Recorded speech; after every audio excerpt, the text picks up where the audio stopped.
Alô, alô! Olha a barba toda maluca, ó.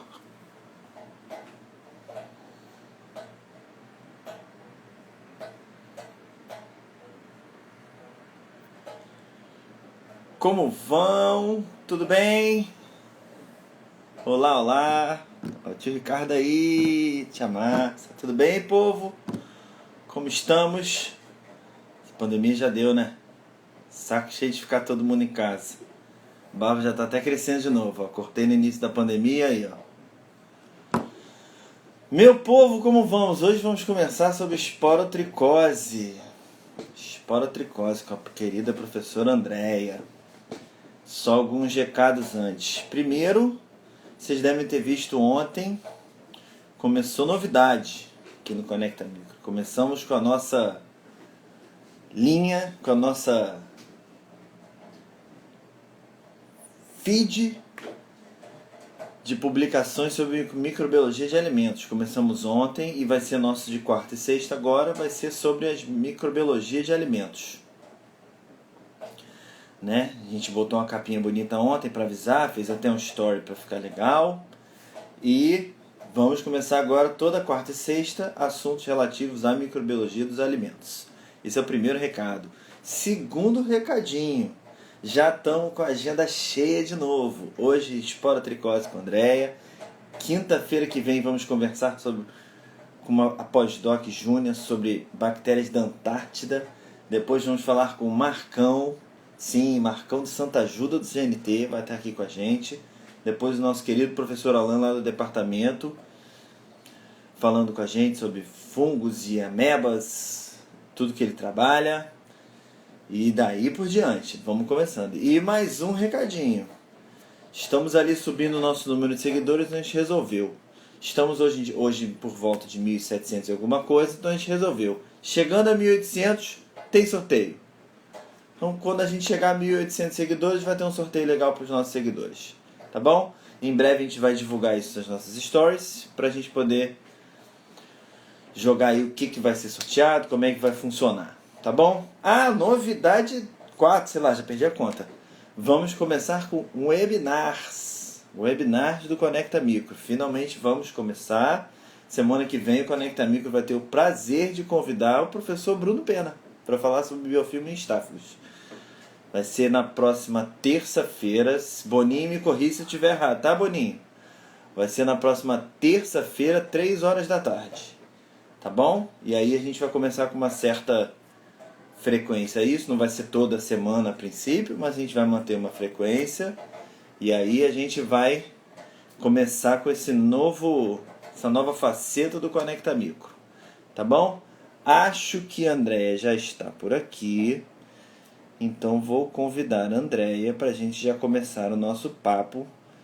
Vejam como é que a nossa tela vai se embelezar agora, hein? Preste atenção. A Andréia já foi chamando, já está conectando. Olha ela aí. Olá, boa noite. Tudo bem, Andréia? Tudo ótimo.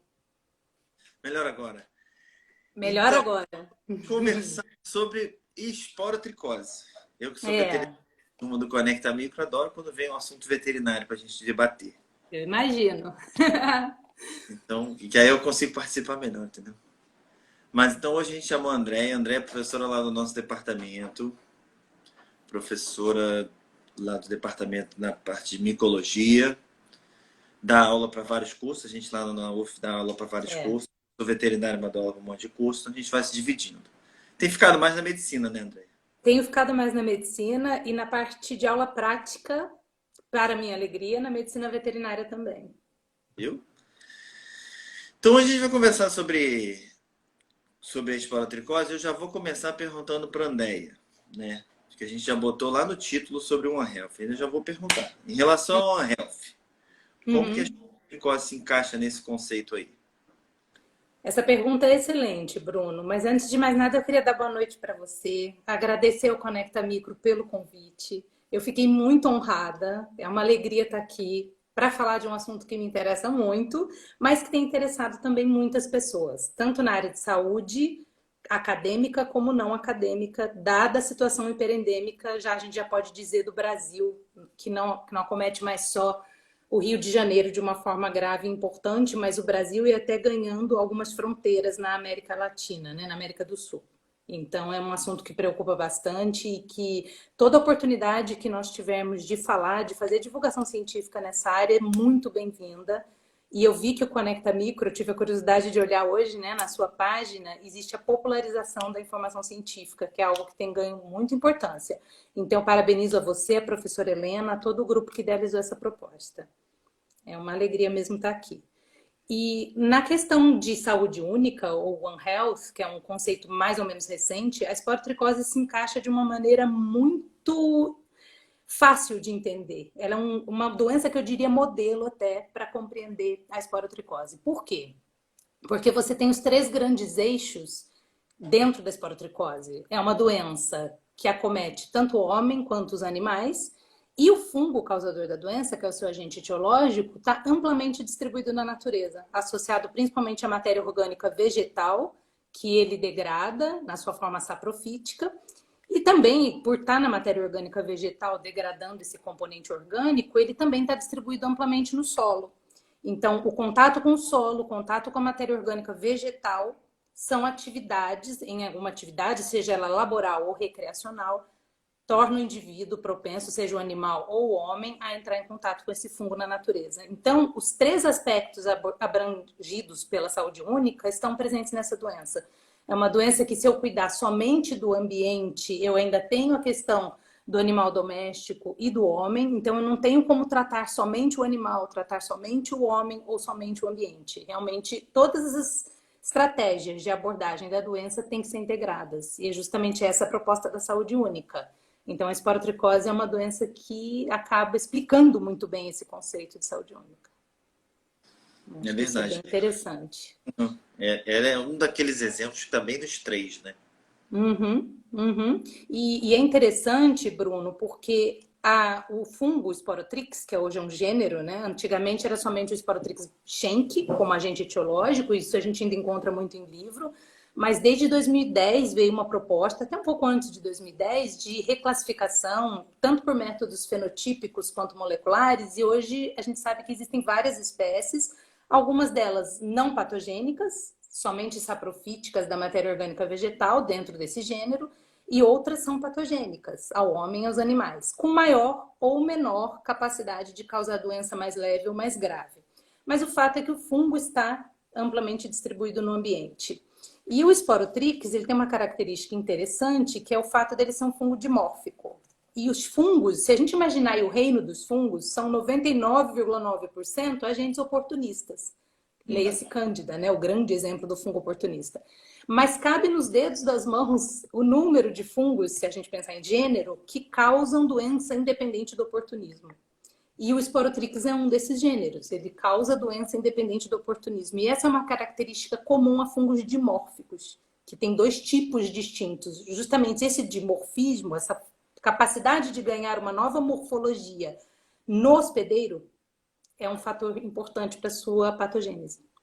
É uma adaptação ao parasitismo da matéria orgânica animal, que é o que o diferencia do seu estado de saprófita da matéria orgânica vegetal, né?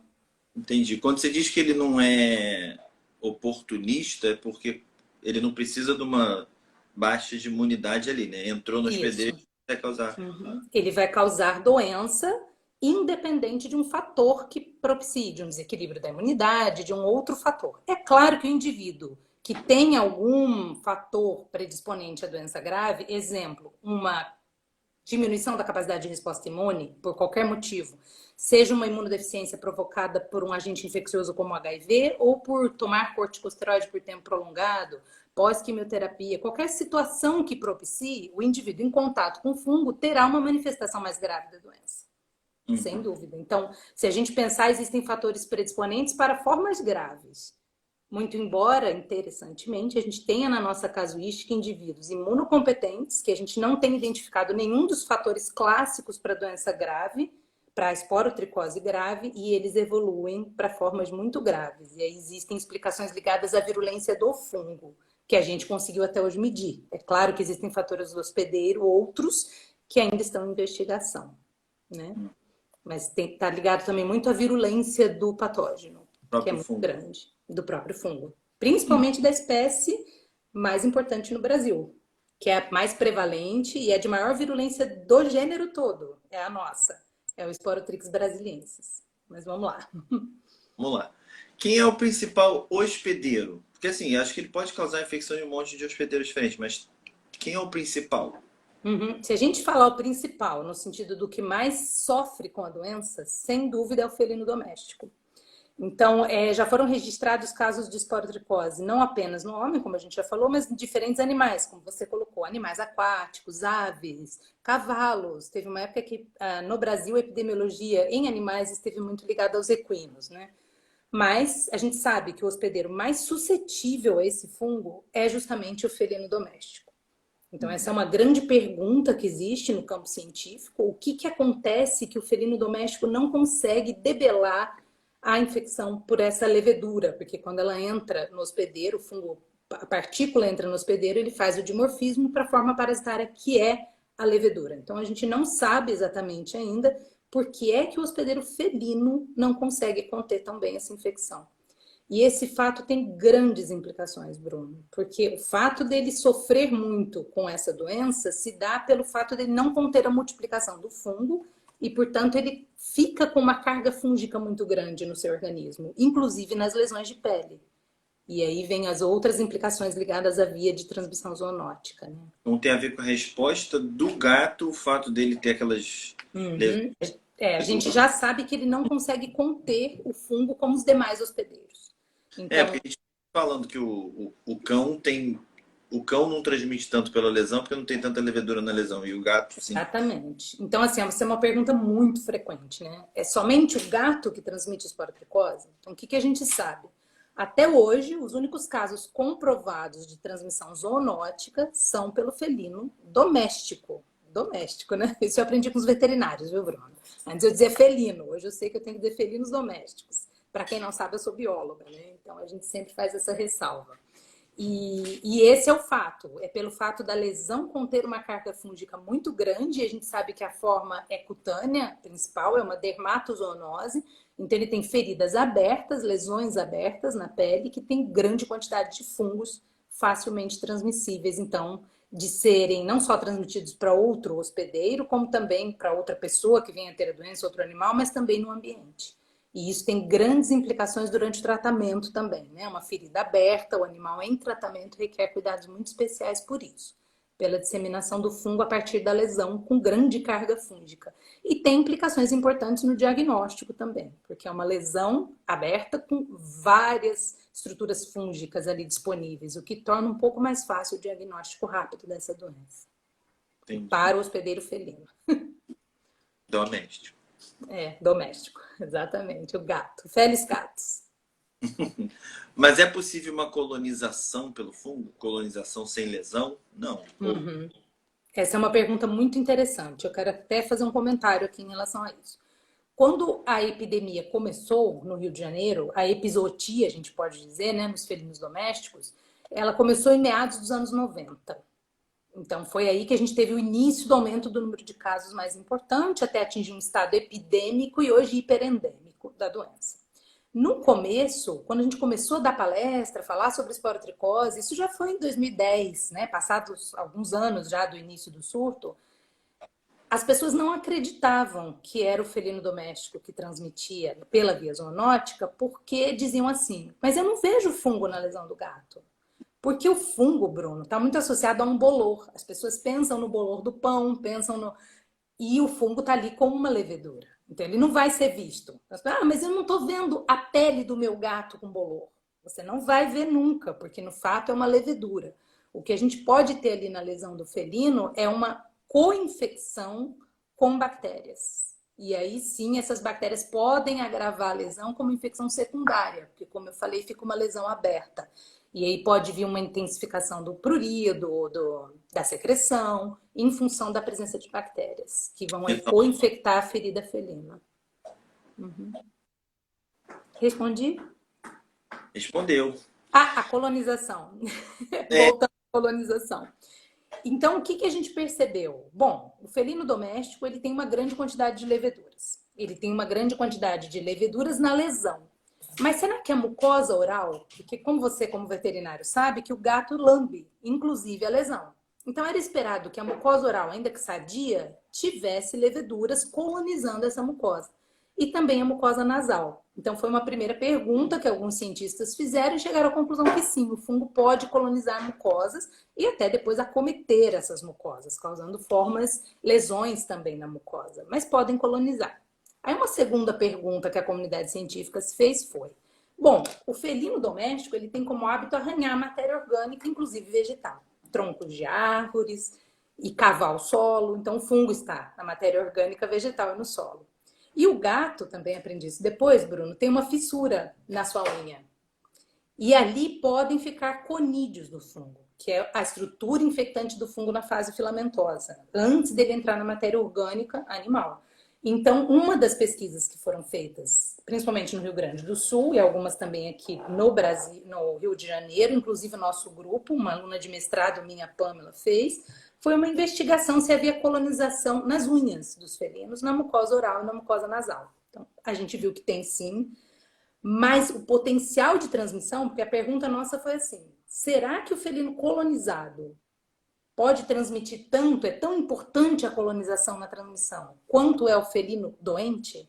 E a gente viu que não, que a colonização é baixa, e os poucos felinos que a gente viu colonizados conviviam e se alimentavam no mesmo bebedouro de felinos doentes. Então, na verdade, o felino doméstico colonizado é aquele que convive com o felino doente. Então, o potencial de transmissão, isso é muito importante falar. O potencial de transmissão de um felino sadio para não dizer inexistente, a gente pode dizer é muito baixo, porque a chance dele arranhar matéria orgânica ou solo, ter um conídeo ali na fissura ou na sua mucosa, não convivendo com um gato doente, é quase muito baixo. A gente não vai dizer impossível em ciência, mas é muito baixo. Biologia não é matemática, né? Biologia não é matemática, exatamente. Mas é importante, né? Porque é para as pessoas pelo menos se ligarem que assim, o gato. Que às vezes as pessoas, assim, com gato principalmente, tem isso, né? Eu no Covid, quando começou a aparecer casos de gatos, já falei, ih, vamos de novo Vamos pensar o que está acontecendo, né? do gato. Uhum, Né? E aí as uhum. pessoas às vezes olham pro gato na rua, esporotricose. Não, É, só se tiver. Não, se tiver. só se tiver doente. Uhum. Então, gato sadio. Ah, então o gato transmite esporotricose? O gato com a doença transmite esporotricose porque tem grande quantidade de levedura nas lesões. Uma notícia importante que nos deixou muito feliz foi uma pesquisa recente que mostrou que a carga fúngica da lesão abaixa bastante, consideravelmente, nos 3 primeiros dias de tratamento, se esse gato for responsivo e o tratamento adequado. Então, quer dizer, o potencial de transmissão também diminui para o felino doméstico em tratamento. Ainda assim, há uma série de cuidados que o tutor precisa ter com esse animal durante o tratamento, por motivos óbvios. São lesões abertas. A gente sabe que o felino doméstico ele tem diferentes temperamentos, tem aqueles com temperamento mais sanguíneo, né, mais agitados e que são ser mais difíceis de tratar, outros nem tanto, mas dar um comprimido diário por muito tempo para um felino doméstico, que é o caso do tratamento padrão ouro, né, ou de eleição para esporotricose é o itraconazol, não é fácil. O gato, por mais tranquilo que seja, com o tempo, esse tratamento pode ser dificultado, né? Pelo comportamento desse animal. Então, é preciso que tenha esses cuidados. Um dos principais é confinar esse gato em um único local da casa e que esse local seja muito bem limpo, com água sanitária, justamente porque você vai ter fungos sendo liberados a partir da lesão, né? E a gente não sabe exatamente o quão responsivo aquele animal vai ser ao tratamento. Mas a boa notícia é que a carga fúngica tende a reduzir bastante já no início do tratamento. Uhum. Depois eu vou te pergunto de curioso quanto. E aí, querendo puxar o sardinha pro meu lado, né? O quanto, de repente, tratar a infecção secundária, a gente ainda tem que descobrir isso. O quanto tratar a infecção secundária bacteriana também ajuda nessa. Pode ajudar. Né? Ó, a Adriana já está aqui entre nós falando que na toxoplasmose também. Na Vou toxoplasmose. marcar com você, Adriana. Você vir falar de toxoplasmose. Pronto, já convidei ao vivo. Que ela não tem como falar. Você falou que não tem assim, ele não é oportunista, então, mas existem fatores predisponentes. Sim. Existem. Uhum. E na esporotricose, um dos principais já elencados, além dos clássicos que a gente já conhece, né, como as imunodeficiências, a questão dos medicamentos que levam a uma diminuição da capacidade imune, é a questão do etilismo crônico. Então, o que já se percebeu é que os etilistas crônicos costumam ter formas disseminadas mais graves da doença quando acometidos pelo fungo. Mas, de novo, eu gosto de levantar. O etilismo é importante no caso de um paciente humano, tá? Agora, sendo atendido com diagnóstico, deve se perguntar, deve se atentar para a questão do etilista crônico, que é um fator já reconhecido na literatura. Por outro lado, eu volto a enfatizar, acho importante isso. A gente tem pacientes imunocompetentes, quer dizer, que não tem nenhum fator predisponente conhecido e ainda assim evoluíram de forma grave. Eu não vou dizer que é a maioria, felizmente é a minoria, mas já na nossa casuística a gente tem pacientes, inclusive, que sofreram amputação por osteomielite não responsiva ao tratamento de eleição. Amputação. Uhum. São casos, assim, a gente está até relatando na literatura, não são frequentes, mas acontecem. Principalmente se não for dada a atenção ideal, diagnóstico e tratamento adequado desde o princípio. Uhum. Esses casos que você estava falando são de humanos ou de gatos? Humanos, de amputação humanos. A gente tem casos, sim, infelizmente, de amputação em felinos que são irresponsivos ao tratamento. Inclusive, tem um caso muito interessante, que é um felino da nossa casuística, que teve que amputar a cauda e ele teve uma lesão de esporotricose no coto, né, da cauda, que sobrou a partir depois da amputação. Voltou a recidiva, ocorreu novamente, recidivou, mesmo depois da amputação. Então, assim, é uma história muito feliz, é importante registrar isso. A esporotricose tem cura, existe um medicamento de eleição no mercado que é eficaz, é possível fazer o tratamento. Como toda doença fúngica, o tratamento é prolongado, mas existe cura. Então, esporotricose tem cura. São casos eletivos não responsivos. E aí eles são tratados de forma individualizada com outras opções terapêuticas. Mas a esporotricose, felizmente, tem cura, tanto humana quanto felina, e em outros animais também. Depois dos felinos, o animal mais acometido epidemiologicamente falando é o cão. É fácil da gente pensar, né? O cão convive com o homem, é um pet também, né? E convive com o gato. Então, portanto, o gato acaba transmitindo esporotricose para o cão. Muito embora o cão também possa ser infectado a partir da matéria orgânica vegetal. Uhum. Então, esse é um outro fato que eu gosto muito de falar, sabe, Bruno? A esporotricose é uma doença também de origem na matéria orgânica vegetal. Então, também é uma sapronose. É importante a gente colocar isso. Então, o gato é parte aí dessa infecção a partir das estruturas que estão nas plantas e no solo. Uhum. Quando esse fungo degrada a matéria orgânica na natureza, como a gente já falou. Tem algum estudo do grupo de vocês ou de outro correlacionando nos gatos agora? Curiosidade do veterinário. Correlacionando claramente assim, aquelas viroses que são famosas no gato, a AIDS felina, a leucemia felina, com maior casuística? O nosso grupo não procurou FIV e FeLV, porque quando a gente pensou em FIV e FeLV, que são as retroviroses felinas, né? Porque a primeira coisa que se pensa, Bruno, bom, assim como uma imunodeficiência no homem leva a uma forma mais grave, provavelmente no felino também. Os estudos que foram feitos até hoje não mostraram que a esporotricose difere em incidência ou em gravidade nos gatos portadores de FIV e FeLV. Eu não vou dizer que isso já está plenamente determinado, mas não é um fator tão importante quanto a gente pudesse pensar, Sim. a princípio. Fazendo a analogia com o hospedeiro humano. Uhum. Eu tenho uma aluna, Bruno, de doutorado na pós-graduação da medicina veterinária, que está fazendo uma investigação que vai dar algumas respostas, eu espero, interessantes em relação a essa suscetibilidade maior do felino ao fungo. Que a gente conseguiu fazer alguns experimentos que eu espero que eu tenha boas notícias em breve. Vai ser bem interessante. Isso. Torcer. Vamos torcer. Então, como é que assim, você já falou que está no ambiente, está no gato, está no homem, vamos tentar então arrumar. Como é que ocorre a transmissão do fungo? Uhum. Então, o felino, se a gente pensar na história da doença, como começou essa epizootia, né, essa epidemia entre os animais e depois a epidemia de via de transmissão zoonótica, vamos pensar no anterior a essa epidemia. O fungo está na natureza. Então, o homem entra em contato com a matéria orgânica vegetal ou o solo e, através de um trauma, uma infecção traumática, eu gosto sempre de lembrar, não é um trauma, uma fratura exposta, é um microtrauma, até imperceptível, é capaz de promover a inoculação do fungo na pele. Então, esse é um primeiro fator que é super importante. O fungo não tem fatores de virulência para romper a pele, para romper a epiderme, para romper a derme, de forma alguma. Então, ele precisa de um trauma, pode ser um microtrauma, até imperceptível, para chegar a uma camada mais profunda. E aí é que ele faz o dimorfismo de um conídeo, fase filamentosa de fungo, para uma levedura, fase parasitária do Sporotrix. E essa adaptação é que o torna virulento, faz tornar-se capaz de causar doença ao homem. Bom, então o homem pode entrar em contato com essa matéria. Antes da epidemia no Brasil, a doença era chamada, e ainda é conhecida mundialmente, como doença do jardineiro.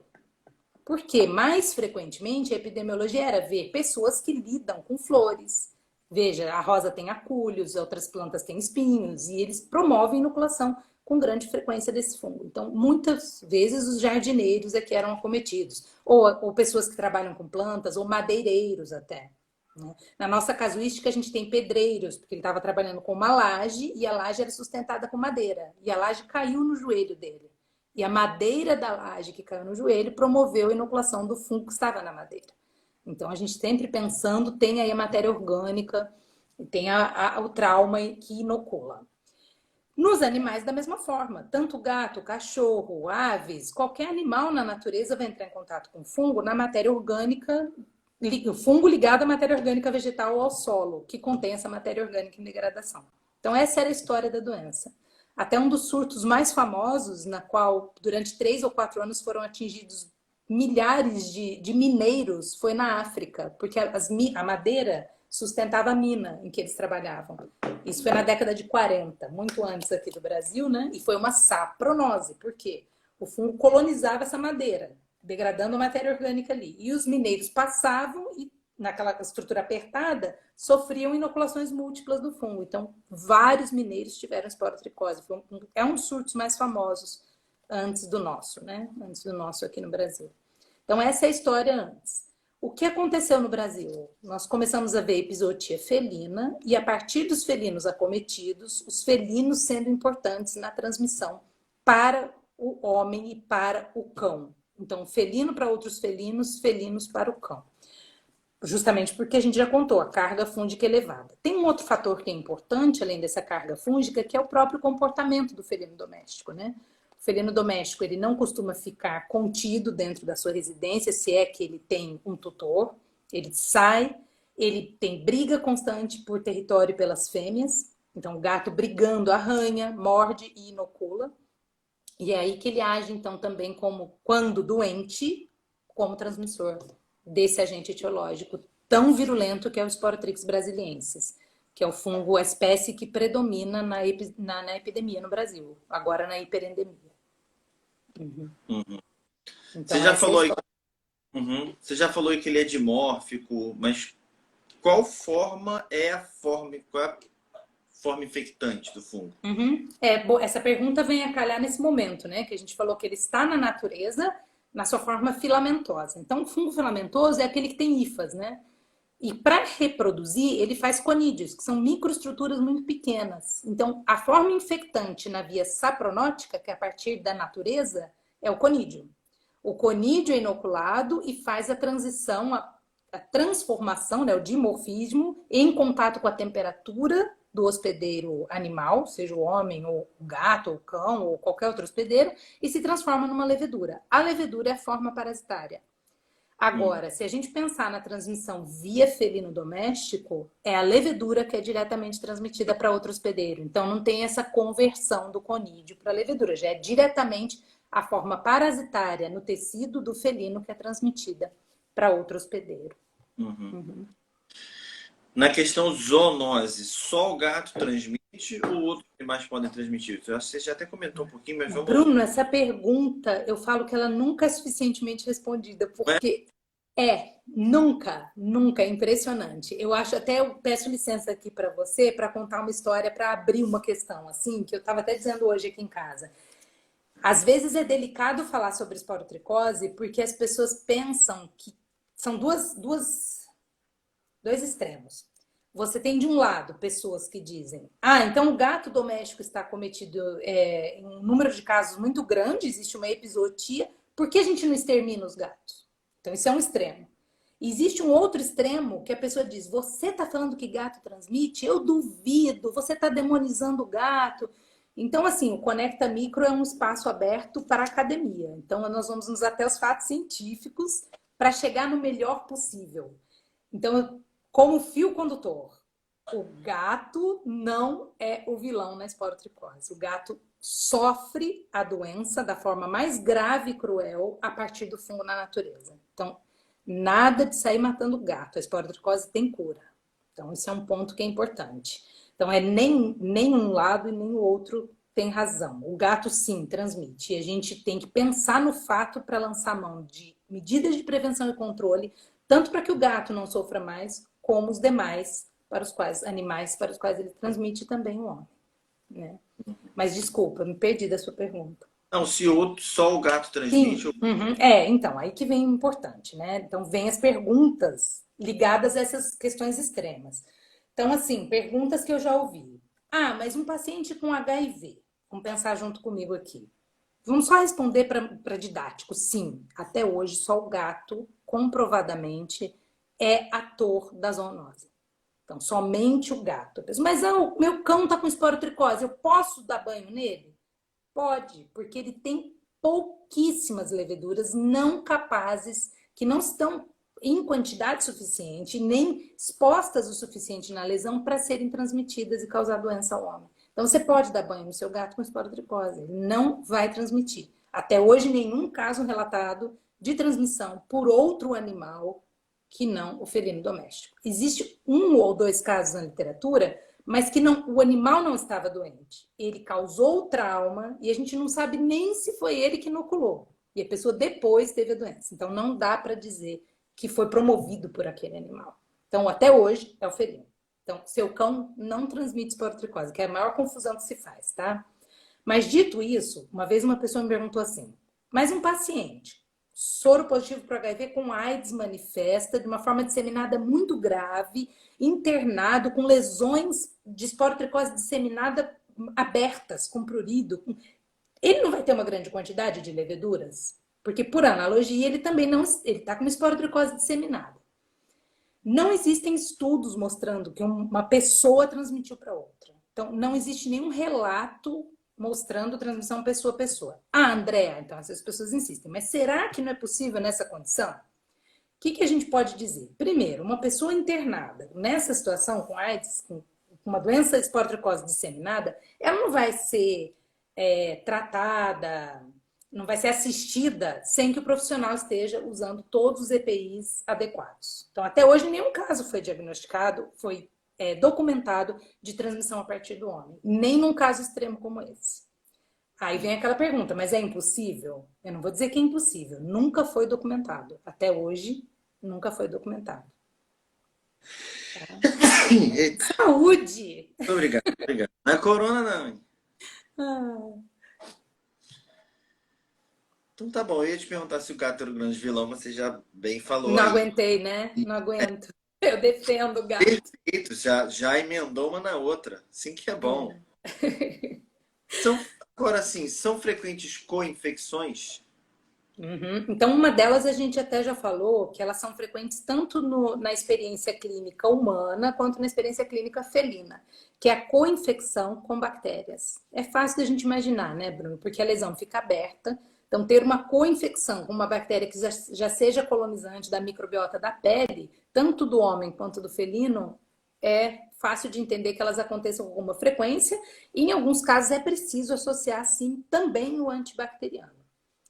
Então, é frequente, sim, a co-infecção com bactérias. Um dado que eu tenho para trazer que é bem interessante, e aí a gente vai um pouco aprofundar na questão mais científica da doença, é o resultado do trabalho de doutorado da Pamela, onde a gente mostrou que felinos domésticos da hiperendemia no Rio de Janeiro são co-infectados por mais de um isolado, você pode dizer mais de uma cepa, no caso de bactéria é mais fácil a gente entender cepa, né?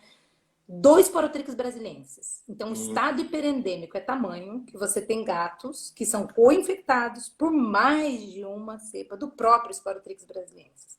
E isso entendi. teve implicações interessantes, Bruno, porque eles tinham um perfil de sensibilidade antifúngico diferente.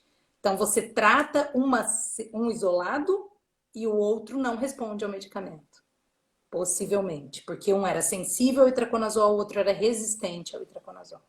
Então, isso é É. bem preocupante, A né? gente vê isso. Inclusive, provocavam in vitro produção diferencial de citocinas, uma outra vertente. Então, esses isolados, eles também tinham diferença na produção de citocinas quando estimulados por células in vitro, humanas in vitro.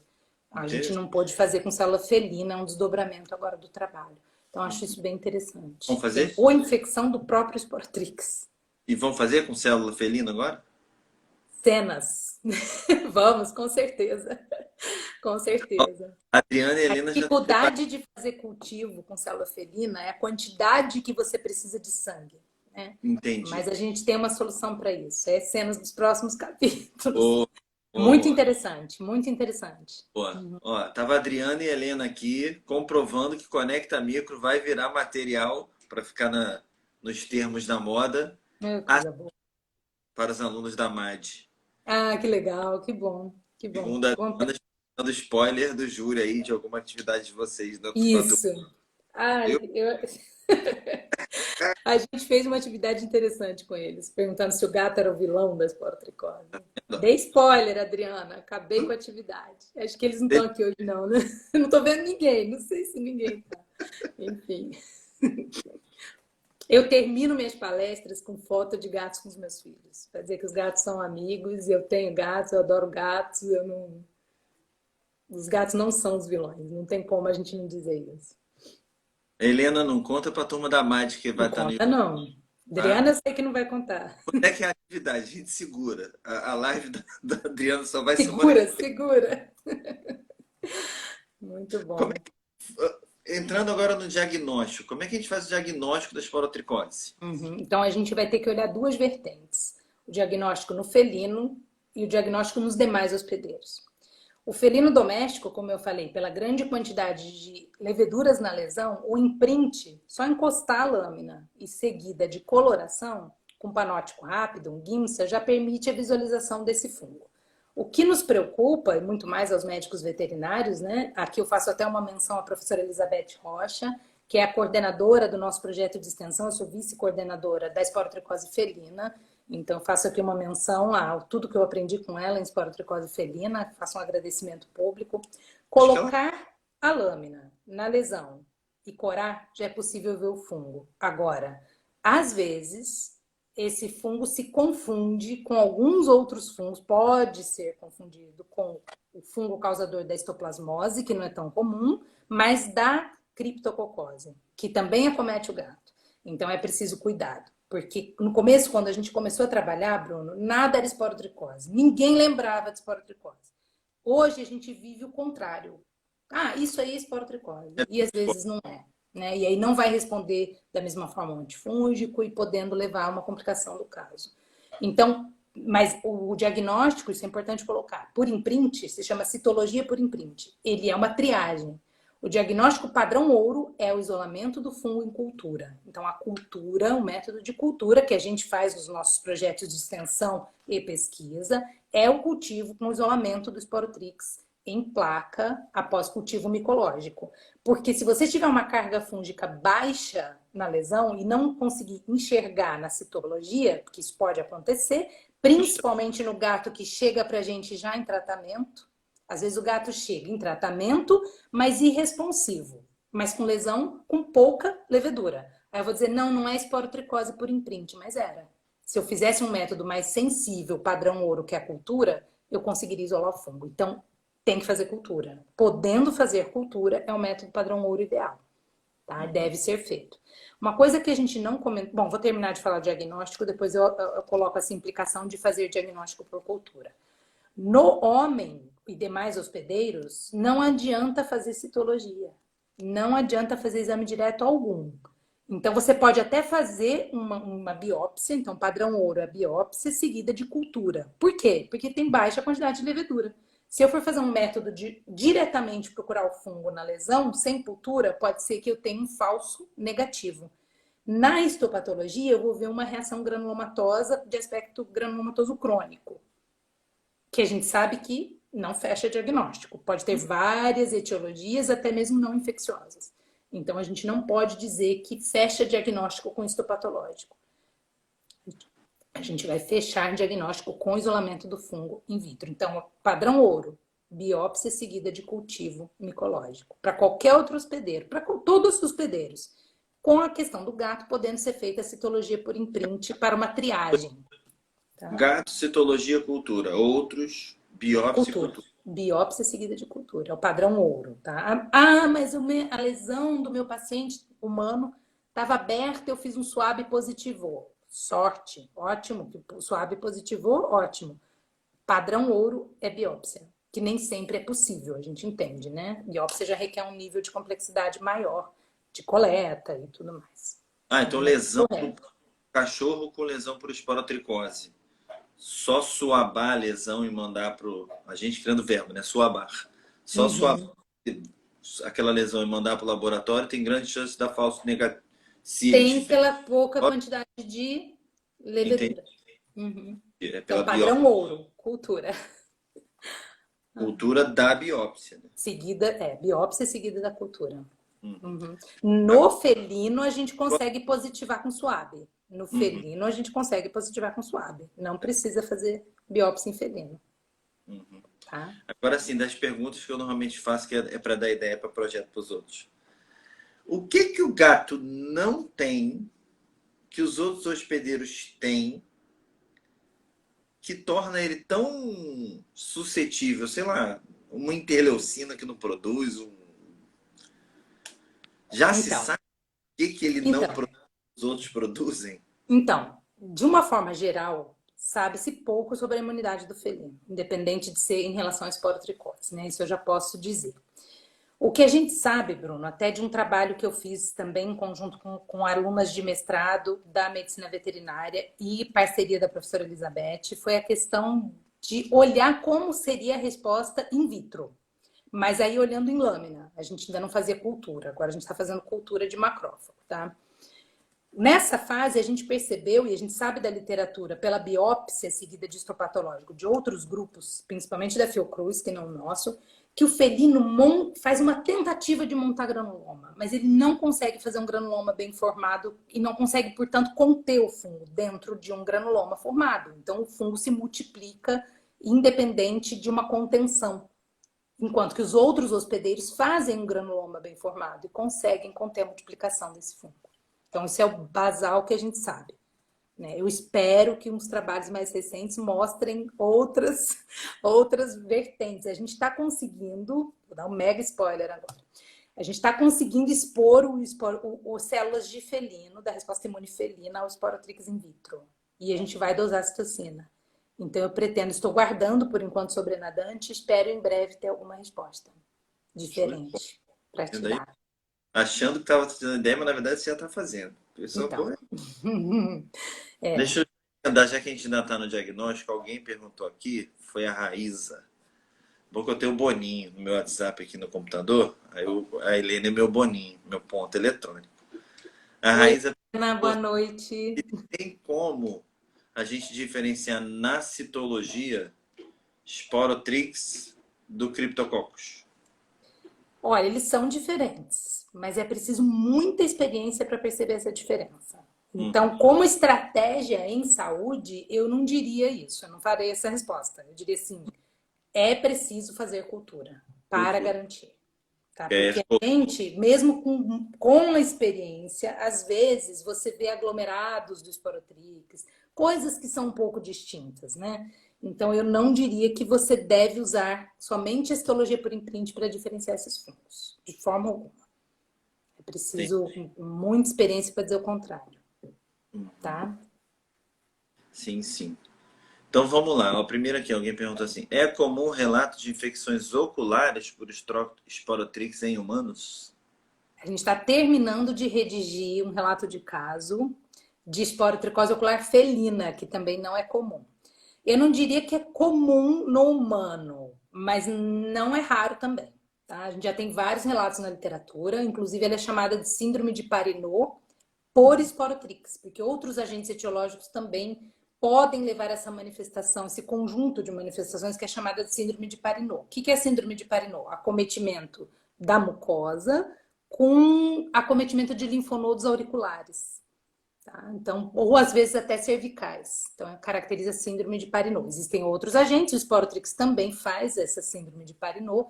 Então, isso é algo já relatado, não vou dizer que é comum, mas também não posso dizer que é raro. Inclusive, tem uma médica veterinária que é renome internacional em esporotricose felina, ela é aqui da Fiocruz, ela teve, infelizmente, uma forma ocular. Então, assim, a gente vê isso com certa frequência. Eu tenho um caso interessante para contar de ocular, pode? Pode, claro. Teve uma pessoa na UF, uma secretária, que tem uma filha que teve uma tumoração na mucosa ocular, e ela foi ao oftalmologista, ele recomendou a excisão cirúrgica e colocou em formol, mandou para análise histopatológica. E ela ficou tranquila com isso, esperando o resultado. Quando ela soube do nosso trabalho e da possibilidade de ser esporotricose, ela me ligou porque a filha trabalha numa ONG que recolhe animais de rua, inclusive gatos doentes com esporotricose. Ela acabou recolhendo recentemente esses gatos para tratar e levar para adoção.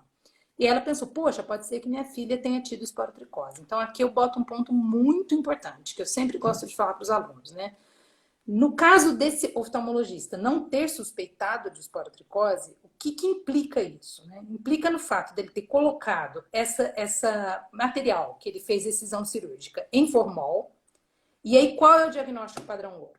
Isolamento do fungo em cultura. Então, a gente não tinha mais como processar esse material para tentar fazer cultura, para fazer um diagnóstico diferencial.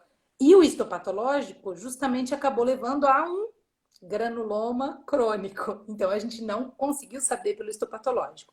E nesse caso, Bruno, é que a gente lança a mão de uma ferramenta que eu tenho a felicidade de dizer que o nosso laboratório participou da validação, que é a sorologia. Então, a gente participou de um método, né, de validação sorológica. Hoje ele já está sendo produzido por uma startup na USP, que se chama B-Diagnostics. A gente também tem muito orgulho de dizer que faz parte desse processo aí, desse projeto que é da FAPESP, de validação e de produção de um kit para diagnóstico sorológico. Porque nesses casos eletivos de impossibilidade de cultura, o método sorológico é bem interessante. Que se aplica, inclusive, também ao líquor. Vale a pena falar, porque é um material nobre, né? A gente não vai fazer uma biópsia no cérebro, não vai, às vezes não consegue cultivar, e rapidamente a resposta você pode ter no líquor de positividade para o Sporotrix, pelo método sorológico. Detecção de anticorpos. Algumas vezes aí hoje que tem tratamento. Então vamos lá. Qual o tratamento e ele é eficaz? Uhum. A gente comentou o tratamento de eleição, é o itraconazol, que é um antifúngico. Ele é eficaz na maioria dos casos. O que a gente sabe é que no Rio de Janeiro a dose desse antifúngico ela é maior do que a preconizada em outros locais, principalmente para os felinos. Parece que a gente aqui tem um fungo mais bravo, mais difícil de ser tratado, com uma sensibilidade reduzida ao itraconazol. Eu estou falando isso de um modo geral, né? Então, muitas histórias a gente tem felizes de animais responsivos, e também do hospedeiro humano, é o mesmo tratamento de eleição, que tem resposta rápida, boa, favorável. O que é uma resposta rápida? Se responder com o fechamento da lesão em 3 a 4 meses, a gente diz que é a história mais feliz possível. Né? E a gente sabe também que o tratamento ideal é prolongar o medicamento de até um mês, pelo menos, um mês após o fechamento da lesão. Essa é a parte difícil do paciente ou do tutor entender que ele tem que continuar o tratamento. Por quê? A esporotricose é uma micose subcutânea. Se ela é subcutânea, fechou a lesão, mas ainda tem fungo lá dentro. Então precisa, o tratamento antifúngico é longo. O maior problema que a gente enfrenta, Bruno, é que o itraconazol é caro. E a esporotricose é uma zoonose hiperendêmica negligenciada. O que significa ela ser negligenciada? Ela acomete populações mais pobres que não têm acesso a esse medicamento, que é eficaz, mas elas não têm como comprar. Então, assim, a gente tem uma página no Facebook do projeto. Quem quiser seguir se chama Ações Integradas de Prevenção e Controle da Esporotricose. A gente gosta muito de responder perguntas ali. E o que mais surge é isso. Poxa, a gente podia doar, vocês têm doação de traconazol, porque eu estou me tratando, mas eu não tenho como tratar a mim e ao gato. E a gente está cansado de ver tutor que divide comprimido, e aí ele e o gato não vão ter a dose ideal do tratamento. Então, tem histórias e histórias muito tristes no tratamento da esporotricose pela falta do medicamento. Ah, mas o itraconazol não está na rede? Não é medicamento da rede? Não deveria ser doado? Então, a gente sabe que o itraconazol pode ser doado para o hospedeiro humano. O que, ao meu ver, é uma distorção, porque a gente deveria tratar o felino, né? Pensando em tudo que a gente conversou hoje sobre a forma de transmissão da doença, não que a gente não deva tratar o hospedeiro humano, mas é crucial para a interrupção da cadeia de transmissão tratar o felino doméstico, né? É crucial.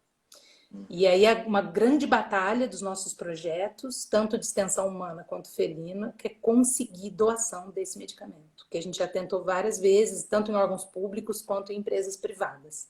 A gente tem uma notícia até recente, que a gente vai ter uma doação de uma farmácia, estou aguardando para ver se vai ter, e aí a gente vai fazer questionário eletivo para fazer uma doação para quem precisa, está em situação social de vulnerabilidade, mas é o grande X da questão. Tem uma experiência de sucesso de tratamento que foi feita em Rio das Ostras, na época dos royalties do petróleo, agora eles já pararam.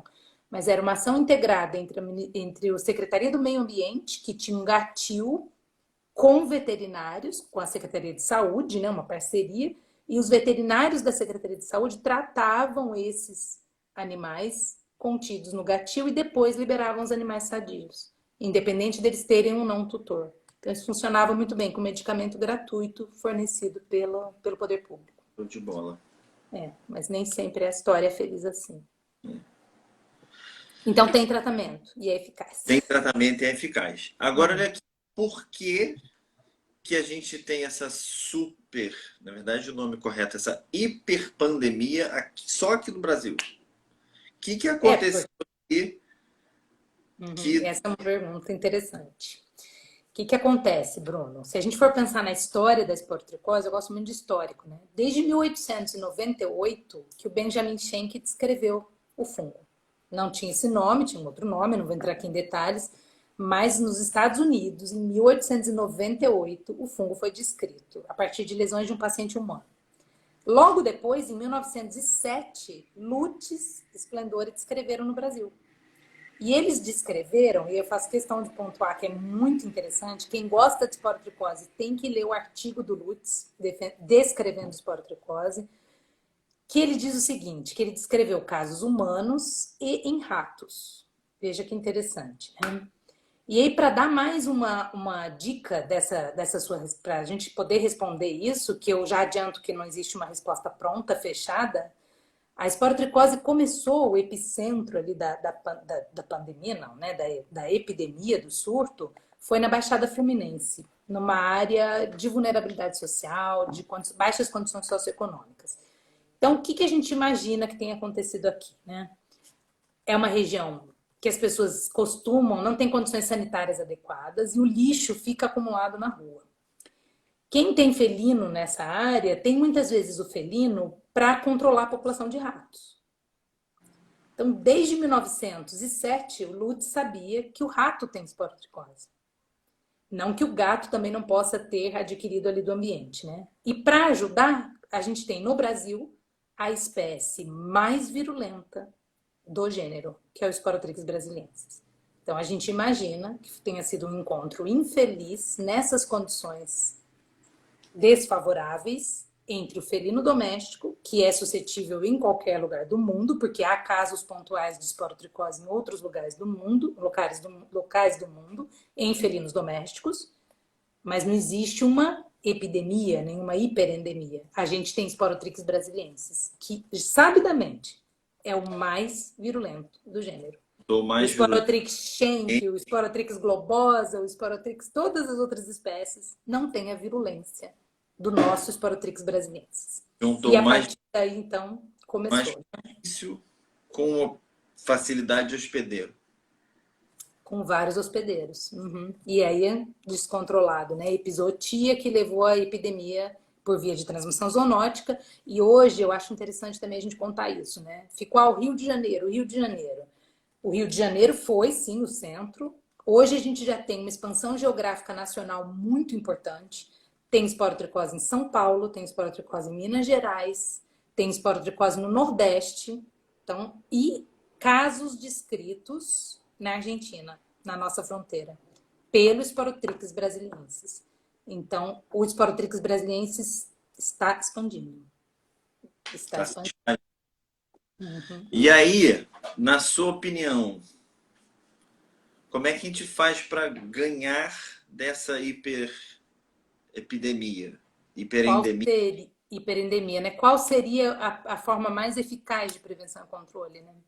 Eu não, hoje, o que se preconiza, né, Bruno? Porque a gente contou da vertente ambiental na saúde única. Tem um problema muito importante que a gente não abordou, que é a questão do como lidar com o cadáver do felino que falece, que vem a óbito por esporotricose. Então, o que fazer com esse cadáver? Porque o animal morre com uma quantidade enorme de leveduras. Qual é a origem desse fungo, como a gente contou? É a Matéria natureza. O que a maioria dos tutores, das pessoas fazem quando um gato morre? interna.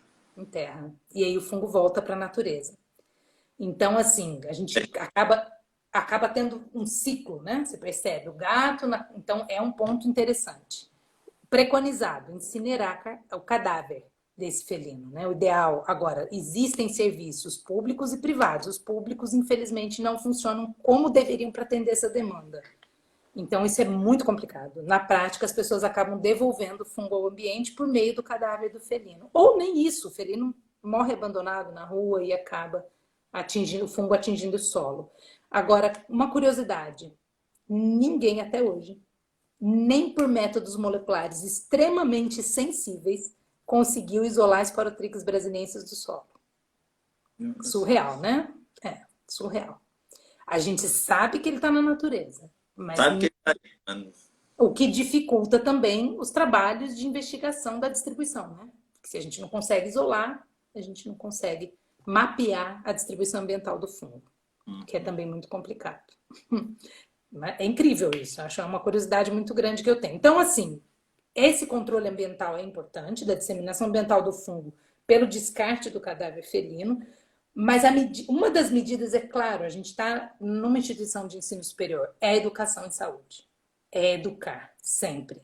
Então, a professora Elizabeth do nosso grupo montou uma cartilha, uma história em quadrinhos. Nós temos feito, junto com a medicina, um trabalho e uma disciplina que é trabalho de campo supervisionado. Eu, Adriana, e essa disciplina, um trabalho de parceria. Então, nós vamos às comunidades, junto com os alunos de graduação e pós-graduação, tanto em medicina veterinária quanto humana, falar, entregar folders, tem a página do Facebook. Então, a gente tenta divulgar informações para ajudar a prevenir. E assim, temos lutado muito para que o gato seja tratado de forma adequada. Temos lutado muito nessa direção. show de bola. Gostaria muito de inventar alguma forma mais fácil de dispensar esse medicamento para o gato, que não é fácil dar um comprimido por dia para o felino, ou de baratear esse medicamento, né? Que seriam medidas muito importantes para que o animal fosse corretamente tratado e deixasse, então, de transmitir, já que com pouco tempo de tratamento a gente consegue reduzir a carga fúngica. Sim, sim. Então, acho que isso é muito importante. Infelizmente, nosso tempo está acabando. Temos só mais um minutinho. Então, vou fazer duas perguntas rápidas, ver se dá tempo. Se não der tempo, volta, que a gente termina, pelo menos. Mas o que a Andrea seria se não fosse professora pesquisadora?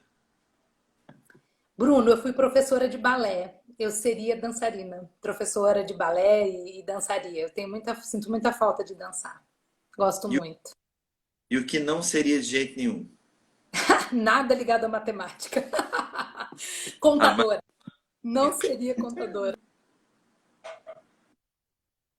Com certeza. Contadora, belo exemplo. A minha matemática é a da bioestatística. Eu adoro bioestatística, mas não seria contadora. Nunca. André, queria te agradecer muito. Acho Poxa! que tá aí.